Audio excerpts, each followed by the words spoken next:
One night, one stranger, and a hotel. A story you won't forget. English story for learners. One stormy night, a stranger knocked on her hotel door. He vanished by morning, but left behind a photo that would change her life forever. What she discovered will leave you speechless. Welcome to English Stories with Sherry, where every story helps you speak better English. Learn grammar, pronunciation, and vocabulary the fun way through powerful stories you'll never forget. The clock ticked past midnight when Rachel arrived at the old hotel. Rain poured down in sheets, and thunder cracked like a whip across the sky. She had been driving for hours, trying to escape the city, trying to escape her thoughts. Her heart still raced from the argument earlier that evening. Words had been said that couldn't be taken back. Pain hung heavy in her chest like a stone. The hotel was quiet, almost too quiet. It stood at the edge of a small town she didn't even know the name of. It wasn't part of the plan. But her car was nearly out of fuel, and her eyes were heavy with sleep. She had seen the hotel's glowing sign from the road like a lighthouse in the storm. As she stepped inside, the lobby was dimly lit. The wallpaper peeled at the corners. An old chandelier hung above, swinging gently with the wind that had snuck in through the cracks. It smelled like dust and forgotten memories. But it was warm. Safe.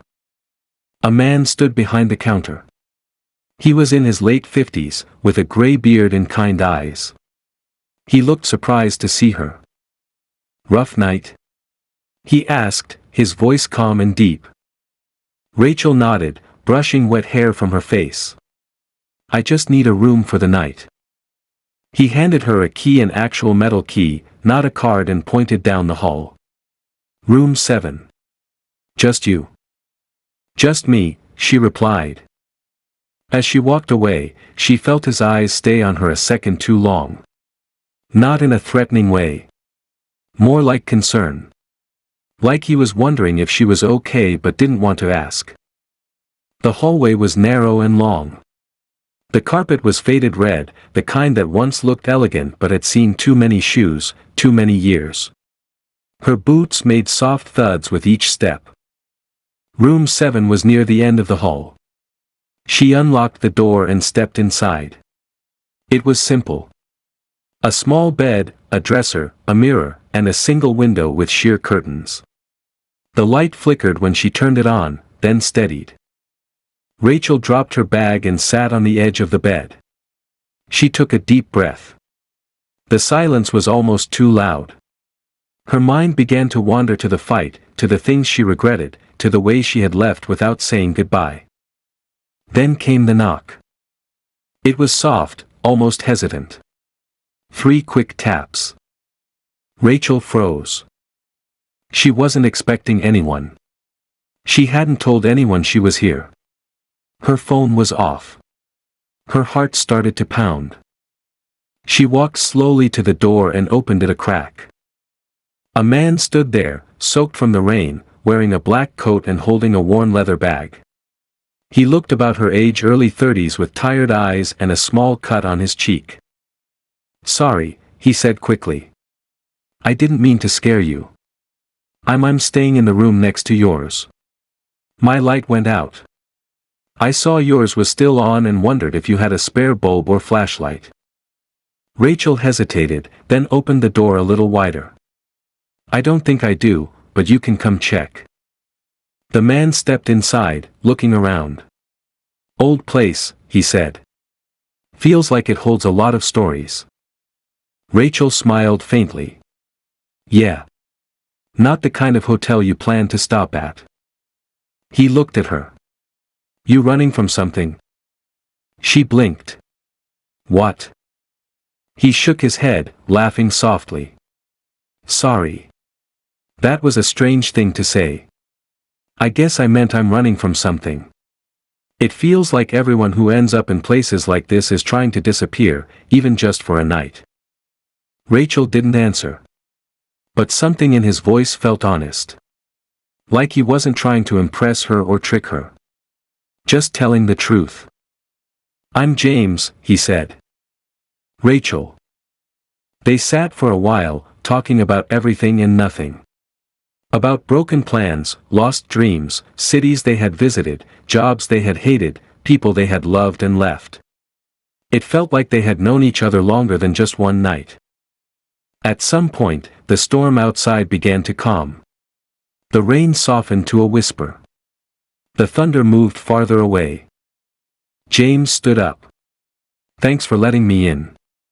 I should probably go back to my room before it gets too late." Rachel walked him to the door. "Wait," she said. "Can I ask why are you really here?" He looked at her, and for the first time that night, his face changed. The tiredness became clearer. He looked down at his hands. "I lost my brother last year. Car accident. We used to travel together. Every year, we'd find a new place, stay a night, drink coffee in some little diner. He loved weird hotels like this. I guess I just wanted to feel close to him again. This was the kind of place he would have loved."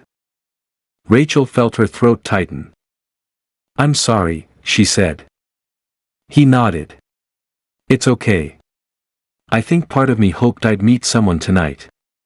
Not in a romantic way. Just someone who would understand." Rachel smiled. "Maybe you did." James stepped out into the hall. "Maybe I did," he echoed, then disappeared into the darkness. Rachel shut the door and leaned against it, heart heavy, but lighter than before. That night, she slept better than she had in weeks. The next morning, sunlight streamed through the window. The storm was gone. Birds chirped in the distance. Rachel got dressed and stepped out into the hall. She decided to thank James again, maybe invite him for coffee before hitting the road. She knocked on the door of room 8. No answer. She knocked again. Still nothing.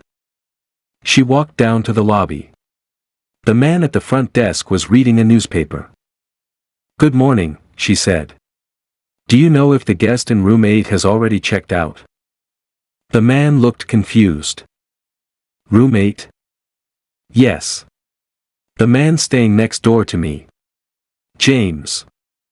He raised an eyebrow. "Room 8 has been empty all week." Rachel stared at him. "That's not possible. He came into my room last night. We talked for hours." The man frowned. "Ma'am, there hasn't been anyone in room 8. I clean the rooms myself." Rachel turned and slowly walked back down the hall. She opened the door to room 8. Empty. The bed was made. Dust on the nightstand. No bags. No signs of anyone having been there. She stood in the doorway, heart pounding, mind racing. Who was he? She walked back to her room and saw something sitting on the dresser. A small photo. Old. Faded. It showed two young men sitting on the hood of a car, smiling at the camera. One of them was James.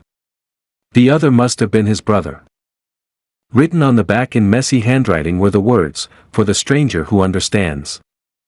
Rachel sat down on the bed, staring at the photo, chills running down her spine. That night changed something in her. The anger she had carried, the guilt, the pain, they didn't vanish, but they softened. She drove home with a clearer heart. She called her family. She apologized. She made peace. Years later, Rachel still keeps that photo in a frame by her bedside. She tells people it's from a trip she once took during a stormy night. A night when she met a stranger. A night when everything changed. And every time she looks at it, she remembers. Some people enter your life for a moment, but leave an echo forever. And some stories, no matter how strange, stay with you for the rest of your life. Thanks for listening to English Stories with Sherry. If you learned something new today, like, share, and subscribe for more beautiful stories that make learning English easy. See you in the next one.